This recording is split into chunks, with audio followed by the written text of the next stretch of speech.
This is a review of the Westin St. Francis, located by Union Square in San Francisco. So from the airport, SFO, it'll take you about 20 to 30 minutes with no traffic. If you require a car seat for a toddler or baby, you can go with airporttaxicabservices.com. I used them and they were about $60 to $70. They're pretty good, just because Uber doesn't typically offer car seats. This is the lobby here. This is where you're going to want to check in.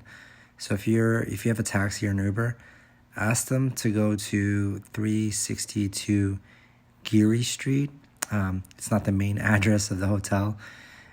If you get off of Powell, you're actually going to be dealt with stairs. So and you have to lug them all to the front desk if you're going there. So again, just to repeat, the address on Google Maps or on the website will say 335 Powell Street. You do not want to be dropped off there with your bags because there's no ramp or porters to take your bags. You want to go to 362 Geary, and this is where the main lobby is. The main lobby sits in the newer part of the hotel, which is called the Tower Building, and the Tower Building was built in the 1970s and is much taller than the original hotel, and it has nicer views, but it's not as classic. It doesn't have that charm of the original hotel, like the 1920s, early 1900s charm. But it's your standard hotel. The rooms are bigger, but are not as newly renovated as the old part of the hotel, which I heard was renovated, I think in 2019 or 2020. But I was talking to the front desk, and they said that the tower, a part of the hotel, should be renovated in 2023. So I went during Christmas of 2022, and in the foyer of the oldest part of the hotel, they have this really big gingerbread castle, and I think it rotates in a train. Got 2 train sets go around it, and this draws a lot of crowd from Union Square. So they'll come in, and everyone will be like taking pictures and selfies. And I think there's even like a market that happens at certain hours where they'll sell cookies and like treats for kids. But just keep in mind that it gets very busy during Christmas at this part of the hotel, and so that's just something to keep in mind. Although in general, like, this is probably the most busy part of town, so it's to be expected. So this part of the hotel is the oldest, and it was built in 1904. And then in 1906, there was a big earthquake in San Francisco. A lot of things burned down, but the Westin St. Francis stood still. And so they built another part of this hotel, which is like a third wing. And you can see me walking right now through the hallway towards the part that was built in 1906. So like the newer of the older part, still 100 years old. But it is the part that is closer to Post Road. So this is the only shot I have of my room. Sorry about that. A lot of people have shots of the room, so you can check out those videos. But this is the bathroom. It looks like the window was cut in half. But the bathroom was actually pretty sizable. It was a weird layout because it was long, and the tub was a bit narrow, which didn't make sense because it was so long they could have made the tub a little bit wider. But you can see like it's like more of a classic hotel, and the ceilings are very high compared to your standard hotel or what you typically find in the Tower building. Here I am one morning walking towards breakfast at the Oak Room, and this is on the main floor. So just walking like from the gingerbread house or the Powell Street entrance towards Post Street. So it's a bit of a walk. You walk down the hall, and there's like a small, really nice restaurant called the Oak Room. Yeah, so you can have breakfast here.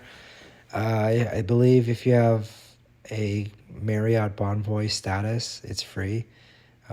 There's the buffet for breakfast, which is, I believe, $32 or $36. I myself didn't have it. I decided to spend my money on some $9 freshly squeezed orange juice instead. But it looks really good.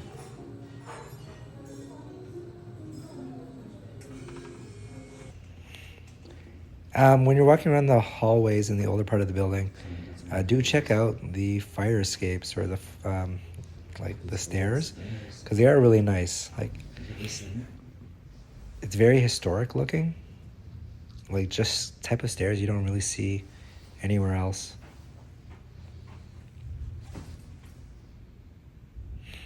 So this is one set. See how ornate it is? You can see how interesting the room layouts are.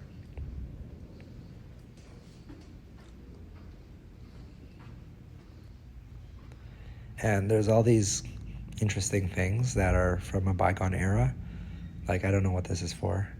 Maybe it was like for the mail or messages. Maybe that's how they called room service back in 1906.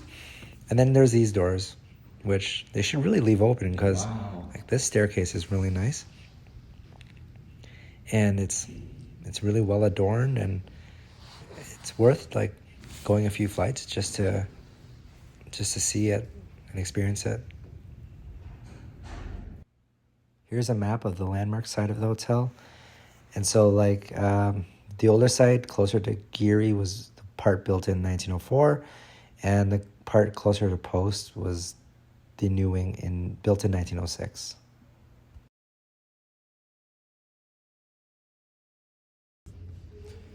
I found the elevators were really good. They were really fast and efficient because they have a system where you specify what floor you want to go to, and it'll tell you which elevator to go to. And so I was never really waiting too long, and the ride in the elevator was pretty fast. Here's the famous clock of the St. Francis. Apparently this was a famous meeting spot. Meet me at the clock at the St. Francis was a popular saying for people to meet up for.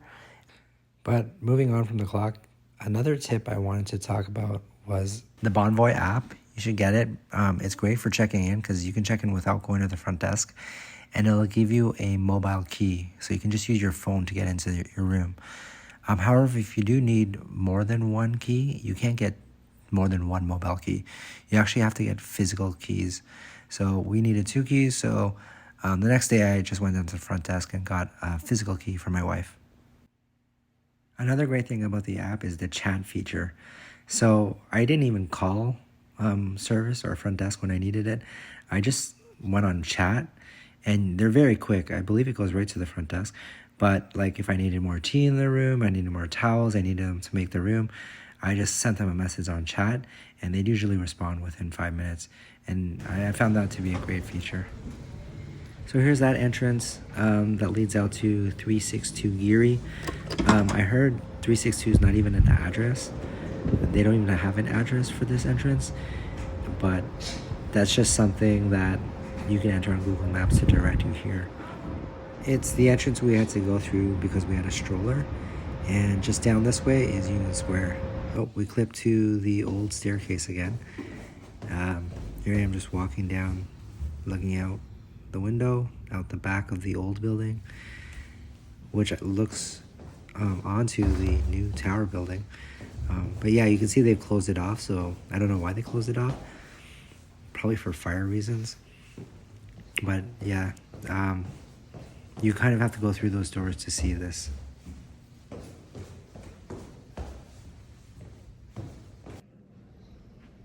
So if you take those stairs all the way down, you'll end up here, which is like a conference area. So these are the stairs. Probably don't need to take them all the way down. You can take an elevator to the second floor. But there's this nice little landing. This part is great for pictures. They decorate it really nice during Christmas time, and it's just like a nice banister shot. which leads into this conference area. Sorry, I think that last floor was the third floor. This is the second. This is the part that overlooks the gingerbread house, which is the main lobby of the oldest part of the building.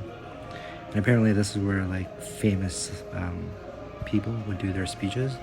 So I've heard like a few presidents have made speeches here to crowds below.